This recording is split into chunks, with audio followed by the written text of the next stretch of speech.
Vocês acham que é mais fácil escolher um bom gestor ou escolher uma boa empresa para investir? Eu acho que ambos são complexos, cara. Ambos É, são complexos, né? eu acho que ambos são complexos, mas eu acho que você, por si só, escolher ações é muito mais complexo, não é? Porque você vai estar querendo fazer o trabalho de gestor e como o Perini bem colocou, Uhum. ele ali tá com uma equipe de 40 pessoas para analisar ações e tudo mais.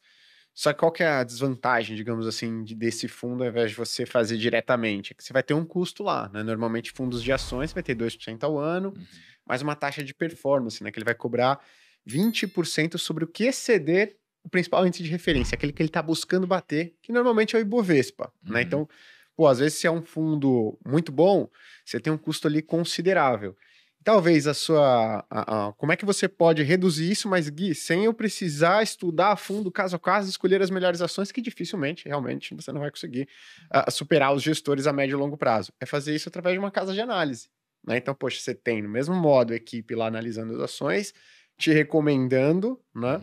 Só que você não vai pagar uma taxa de administração muito alta, uma taxa de performance sobre o que exceder o Ibovespa. Então, é um modo de você terceirizar, digamos assim, também a escolha das ações, o estudo, os fundamentos, mas você não arcar com um custo de 2% ao ano, né, para escolher essas ações para você. Vamos falar então o seguinte, tem 3 formas aqui de a gente começar a investir, né? Eu posso usar um fundo, eu posso ter uma casa de análise, né, uma research, eu posso escolher as ações diretamente. Vamos começar pelo fundo. Vamos assumir que não tem uma melhor ou uma pior forma de a gente aplicar. Vamos pensar em prós e contras.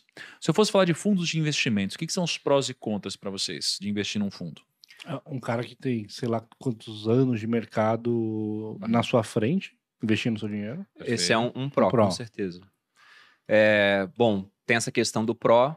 A outra seria uma facilidade, porque vários fundos permitem o ingresso com R$100, por exemplo. E aí, o Thiago deu o exemplo da Arca com 430. Imagine um fundo que replique a Arca. É uma ideia bem interessante. Aliás, né? olha, Uma poderia ideia ser bem uma boa interessante. ideia aí, né?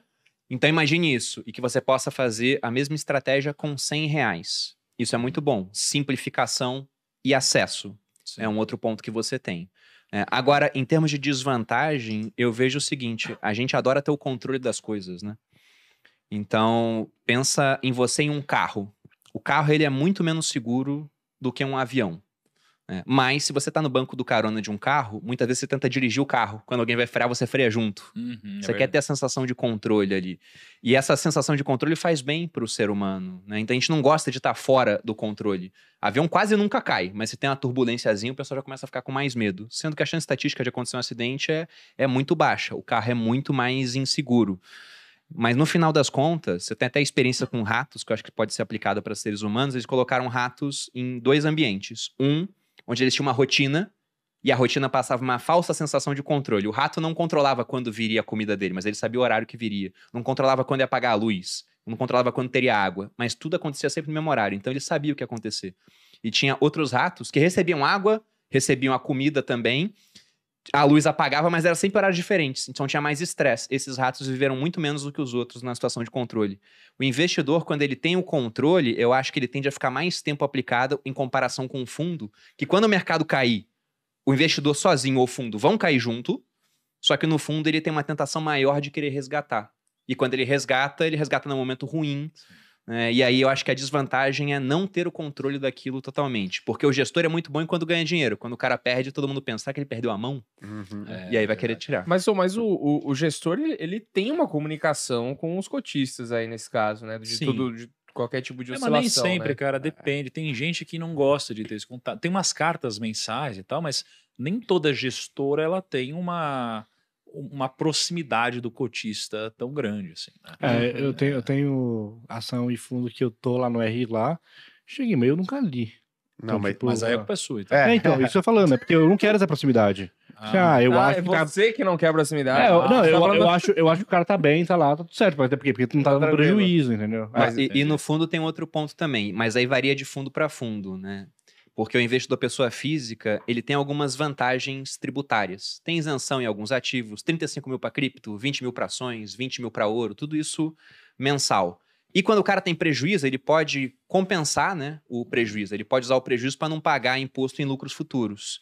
Fundo também tem várias vantagens, né? Fundo de debênture incentivada não paga imposto. Previdência, tu deixa de pagar imposto agora para pagar só lá na frente. Eu acho bem interessante. Vantagem sucessória. Agora, tem uma classe de fundos que eu acho que do ponto de vista tributário perde muito, que são os multimercado. Eu não gosto de multimercado por conta de questão de imposto. Porque enquanto numa previdência eu vou pagar imposto só uma única vez quando eu for resgatar o dinheiro, e uma alíquota mais baixa, no meu caso, que uso uma tabela regressiva, eu vou pagar 10% daqui a 10 anos, por exemplo. Se fosse um multimercado ao longo de 10 anos, eu pagaria imposto 20 vezes, porque todo final de maio e de novembro tem o Come Cotas. Então, acho que quando você fala de fundo, acho que um dos principais benefícios é justamente esse. Imagina, como eu invisto sempre sob a ótica da Arca, eu rebalanceio muito meu portfólio. Toda vez que eu rebalanceio com lucro, eu tenho que pagar algum tipo de imposto. Cara, no longo prazo, daqui vai dar um efeito muito grande, porque quando eu pago imposto, esse dinheiro vai para o governo e eu nunca mais olho esse dinheiro. Ele volta para você como benefício, Thiago. É verdade, não posso cuspir no prato que eu comi, Exatamente. né? É muito benefício que eu recebo. Então, quando você tem um fundo, geralmente um fundo de ações ou um fundo de previdência, algo que não é multimercado, eu vou acumulando esse imposto, eu vou tendo rentabilidade sobre ele até o final. Então, para quem tem estratégia de rebalanceamento, isso aqui é muito bom. Outra coisa também é você poder acessar muitos produtos com pouco dinheiro. Então, cara, às vezes você põe R$100, com R$100 você compra, sei lá, 100 ativos diferentes, entendeu? Não, em mercados que a gente, como pessoa física, não consegue. Cara. Eu tô errado. Como é que você fica vendido em título público como pessoa física? Não consegue. Então, eu não sei se eu tô errado, mas o fundo também tem aquela parada de, por eles terem muito dinheiro, eles conseguem comprar produtos que eu com, sei lá, R$1.000 jamais conseguiria comprar. Com Os certeza. caras juntam dinheiro de um monte de cotização. Não, e a negociação também é diferente, né? Porque você vai lá na corretora, você tem uma taxa. Aí o fundo vai, tô com 100 milhões para alocar nessa renda fixa. Aí você Aí os pega caras já reduzem a taxa. O Gui já fez parte de gestão de fundo, né, cara? Sim. Você tem acesso a umas mordomias, assim? Não, total, né? Acho que você, vamos supor que você vai comprar um CDB de um grande banco, de uma instituição financeira. Pô, você tá falando de negociação de 50 milhões, de 100 milhões, de 200 milhões em um CDB, em uma debênture, né? Então você consegue taxas muito mais atrativas normalmente para fundos do que como pessoa física diretamente. A não ser que instituições financeiras estejam com alguma campanha de captação, né, oferecendo taxas atrativas, o que, no final das contas, está se tornando muito comum. Né? Então, você tem um CDB hoje da XP 230% do CDI. Cara, risco XP 230% do CDI. Nunca que, como fundo de investimento, eu consegui um CDB pagando 230% do CDI com risco igual da XP. Só né? que eles botam um limite lá de tipo 5 mil, 10 mil. Exato. Porque não tem como deixar você botar 1 milhão nesse Mas, CDB. por exemplo, E 3 meses também. Mas, por Exatamente. exemplo, tinha uma LCA do Itaú pagando 96,5% do CDI com liquidez diária. Sabe quando que eu conseguiria isso no fundo de investimento? Nunca. Mas acho que uma grande vantagem do prova que a fundo... aquisição tá mais difícil. Os caras estão pegando o CAC e dando de qualquer jeito, assim. Vai, exatamente. tome um Antes era café aqui taxa zero, agora já tá te dando Tome um café aqui na nossa agência e ganhe R$100.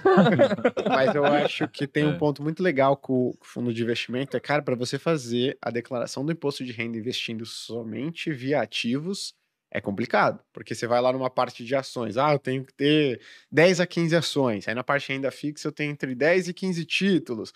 Aí na parte de fundos imobiliários eu tenho de 10 a 15. Cara, sua declaração do imposto de renda vai ser meio complicada. Além do que várias corretoras. Né? Cara, um ponto muito negativo de fundo para mim, cara, e sempre foi, é o preço. Por quê? Porque, cara, é como se você tivesse vários produtos muito bons, assim. Então, imagina que você, sei lá, vai no mercado. Aí você tem um Lindt. Lindt é top. É uma cesta básica incrível. Chocolate. Lindt um chocolate Lindt. Sabe aquele vermelhinho que você morde e faz... Aí cai um caramelo, assim, ele... Sei. Perfeito. Muito bom. Cara, é um negócio de outro planeta. Cara, é não sei lá, um algodão, assim, é uma coisa... Quando ele desce, ele fala algodão assim... cremoso. É macio, né? Ele fala assim, tá tudo bem. Sabe? Fica tranquilo. Isso, ele fala, tá tudo bem. Desce assim. Você pode consumir como se fossem comprimidos, né? Exatamente. E aí, cara, aí você tem outro chocolate. Já viu aquele chocolate do guarda-chuvinha, mano? Nossa, Lembra disso aqui? sim. E não é chocolate. Eu gosto dele porque me lembra a infância. É isso, Mas se você for comer hoje, no seu nível hoje, você Fica não vai ter a manha de comer isso daí Gosto mais, de azeite no céu da boca, né? Porque gosto... Thiago, não me desafie. Cara. Eu gostaria de comer um. Cara, Mas eu prefiro o Lindt, lógico. Não, bom gosto não retroage. Isso é que eu aprendi. Bom gosto não retroage. Não tem como você começar a tomar uns vinhos de R$1.000, R$10.000. Você comeria um e fala assim, gosto de infância. Eu não sei como você fala assim, eu acho que eu não quero mais. Já deu de infância. Minha infância não era tão boa assim, assim, né? O cara para...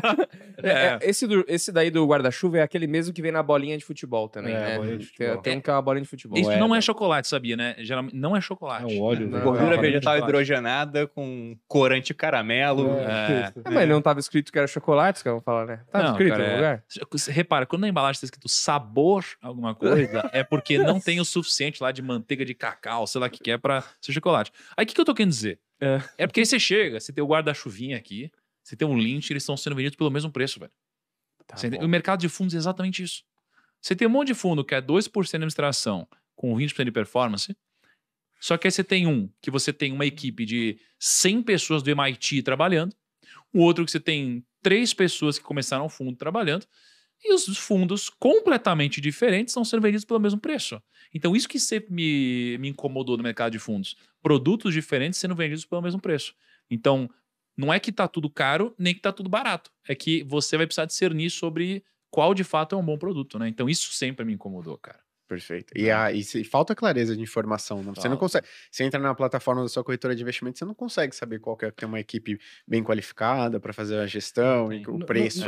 E o número de opções também. Se o pessoal não sabe o que comprar na bolsa, que tem, sei lá, 500 empresas, fundo a gente tem o quê? Uns 20 mil no Brasil. Exato. Não tem aquele negócio também que, tipo, Tem mais fundo que ação. Que loucura, os caras, às vezes, tipo assim, o fundo tá indo mal há um ano inteiro. Aí eles trocam uma letra no fundo, aí repagina tudo e o fundo nasce do zero. Eles estão matando o fundo, né? O histórico, porque como o fundo geralmente faz capta... um rebranding. O rebrand do fundo. O fundo geralmente capta quando tá com histórico bom. Aí tá com histórico ruim, o pessoal mata o fundo, cria um novo, ponto, acabou. É isso que ele faz o tempo todo. Tanto é que você tem muito pouco fundo de antes de 2008. É verdade. O que quebrou? Não, mas aí já é um critério de seleção, por exemplo, né? Há quanto tempo esse fundo existe? Qual é a performance de longo prazo dele? E não quer dizer que, nossa, porque o cara performa muito bem lá atrás, ele vai continuar performando muito bem. Mas a pessoa que foi competente durante bastante tempo, provavelmente vai ser competente por mais tempo, em comparação com o cara que está começando agora. Então, histórico é uma coisa boa. Tem uma outra coisa de fundo também que eu acho interessante. O Gui adora renda fixa, né? E no mercado de renda fixa você tem opções que são muito simples de serem selecionadas. Você quer pegar um CDB de um banco bom, ver rentabilidade, risco de crédito vai ser baixo, mas tem opções mais complicadas. Por exemplo, selecionar um CRA ou uma debenture de uma empresa que ela não está listada em bolsa, como é que você vai ver os dados da empresa para saber o risco que aquilo ali tem? Você só consegue ver a rentabilidade. Então, debenture, a última que eu peguei individualmente foi lá atrás da CEMIG, que é uma empresa de capital aberto. Depois eu entrei num fundo de debenture, as debentures que eu pego estão todas lá. O gestor está selecionando, porque eu acho que esse cara que só vê as debentures o dia inteiro vai saber selecionar melhor do que eu. E aí tem um ponto, eu peguei um fundo com uma vantagem também, porque não paga imposto. Então, tem muitas vantagens selecionando bons fundos no final das contas. Mas entre tudo que você falou, fundo, research ou fazer sozinho, eu acho que a opção é usar os 3 no final das contas. Eu gosto de ter uma diversificação, igual você tem na Arca. Eu sigo a Arca também. Eu falei pro Thiago, você é muito melhor do que eu em criar nomes, cara. Porque no final quase todo mundo do mercado segue a Arca, pô. Até porque os percentuais variam, né? Então, eu sigo a Arca no final das contas. Você deixa só essa parte, viu, John? Eu sigo a Arca. Eu sigo. Pô, o Thiago é demais, eu só propus uma modificação. Eu falei, cara, eu vou tentar melhorar isso e fazer a barca. Você bota um B de Bitcoin antes. Né?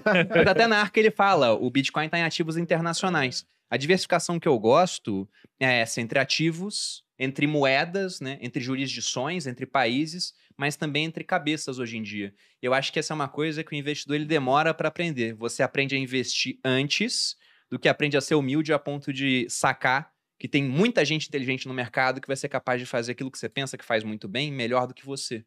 Então, se eu pego lá quando eu tinha 25 anos, eu não tinha R$1 na mão de ninguém, era tudo na minha mão. Hoje em dia eu tenho muito mais dinheiro na mão de outras pessoas que eu entendo que, mesmo que hoje eu esteja muito mais presente no mercado financeiro em comparação ao passado, esses caras respiram isso. A vida do gestor é ficar olhando tela o dia inteiro, é falar com a empresa o dia inteiro. Então, se esses caras querem fazer isso e ter uma performance muito boa de longo prazo, eu não me importo em pagar o preço do Lindt para ter um Lindt. Eu me importo em pagar o preço do Lindt para comer o guarda-chuvinha. Aí não, pô. Aí não é uma escolha racional. Aí sim,